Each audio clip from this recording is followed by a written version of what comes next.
Hello दोस्तों, आज जो बात मैं आपसे शेयर करने जा रहा हूं वो सिर्फ एक नई मिसाइल के टेस्ट की कहानी नहीं है, बल्कि ये उस इंडिया की कहानी है जो अब सिर्फ दूसरों की टेक्नोलॉजी पर निर्भर रहने वाला देश नहीं रहा।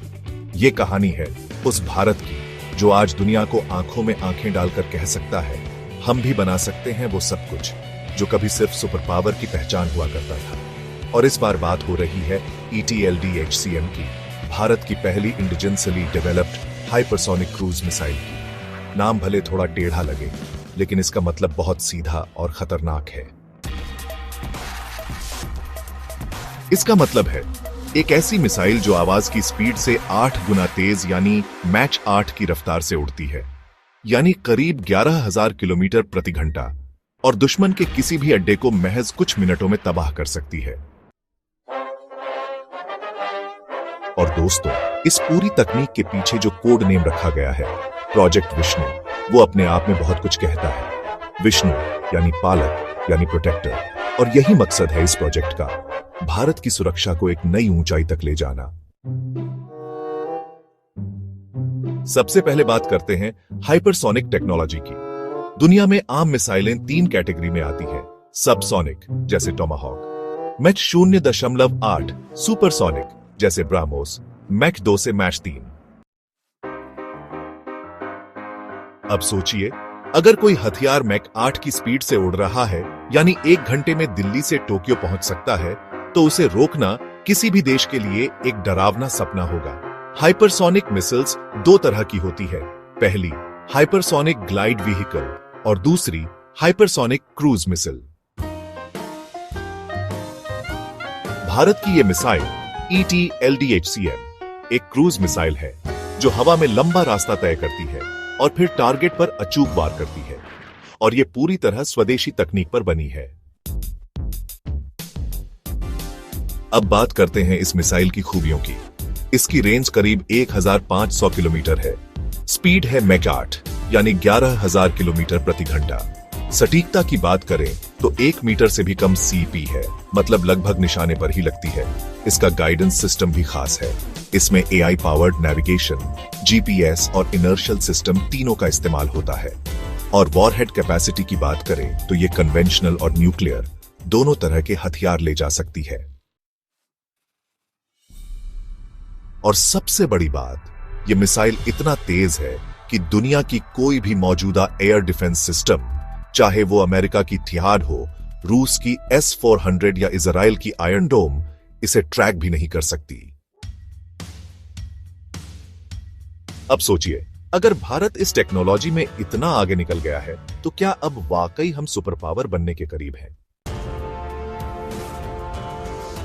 इस प्रोजेक्ट की शुरुआत हुई थी 2018 के आसपास, लेकिन तब इसका नाम क्लासिफाइड था।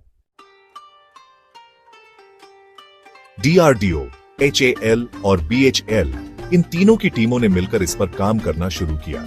इसमें इस्तेमाल हुआ स्क्रैमजेट इंजन, जो हाइपरसोनिक स्पीड पर फ्यूल को जलाकर लगातार थ्रस्ट देता है। स्पेशल थर्मल प्रोटेक्शन कोटिंग, ताकि मिसाइल हवा के घर्षण से जल न जाए। और सबसे इंटरेस्टिंग, एक एडेप्टिव नेविगेशन सिस्टम जो दुश्मन के इलेक्ट्रॉनिक जैमिंग को खुद बाईपास कर सकता है। और दोस्तों, ये बात सोचिए, जब अमेरिका, रूस और चीन जैसे देश इस तकनीक को 10 साल से ज्यादा समय से डेवलप कर रहे हैं, तो भारत ने इतने कम समय में यह मुकाम हासिल किया है, वो वाकई में गर्व करने वाला पल है। ETLDHCM की अनाउंसमेंट के बाद दुनिया भर में डिफेंस जर्नल्स में सिर्फ एक ही हेडलाइन थी, India joins the hypersonic club. अभी तक यह क्लब बहुत एक्सक्लूसिव था, अमेरिका, रूस और चीन। अब भारत चौथा देश बन गया है जो स्वदेशी तौर पर हाइपरसोनिक क्रूज मिसाइल बना रहा है। और मजेदार बात यह है कि चीन को इस बात से सबसे ज्यादा जलन हो रही है। उनके ग्लोबल टाइम्स अखबार ने इसे इंडियाज एग्जैजरेटेड क्लेम कहा, लेकिन वही अगले दिन रिपोर्ट करता है कि भारत की टेक्नोलॉजी सरप्राइजिंगली फास्ट डेवलप हो रही है। अब बहुत जरूरी सवाल, भारत को इसकी जरूरत क्यों थी? देखिए दोस्तों, हमारा पड़ोसी चीन सिर्फ बॉर्डर पर ही नहीं, टेक्नोलॉजी के मोर्चे पर भी आक्रामक हो चुका है। उनकी DF-17 मिसाइल, जो एक हाइपरसोनिक ग्लाइड व्हीकल है, पहले ही तैनात की जा चुकी है। पाकिस्तान भले पीछे है, लेकिन उनके पास चीन की मदद से मिसाइल टेक्नोलॉजी पहुंच रही है। ऐसे में भारत के लिए यह सिर्फ ऑन ऑप्शन नहीं, जरूरत थी कि वो भी हाइपरसोनिक स्पेस में उतरे, और वो भी सिर्फ जवाबी नहीं, बल्कि डिटरेंस की तरह।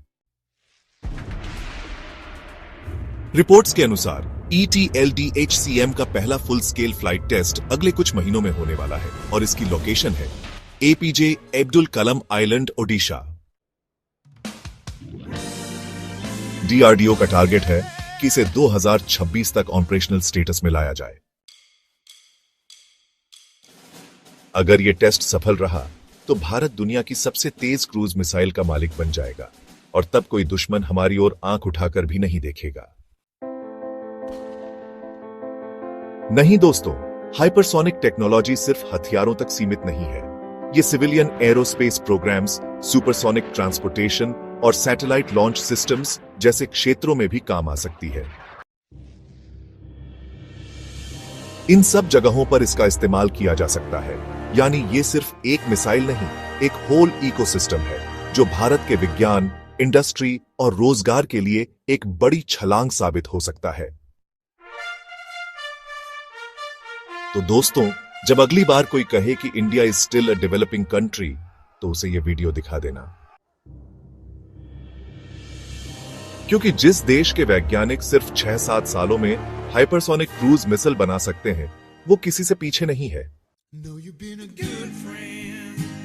और हां, अगर आपको यह जानकारी पसंद आई हो तो जरा दिल से लाइक जरूर कीजिए। कमेंट में बताइए, क्या आप मानते हैं कि भारत अब सुपर पावर बनने की रेस में बराबरी पर खड़ा है?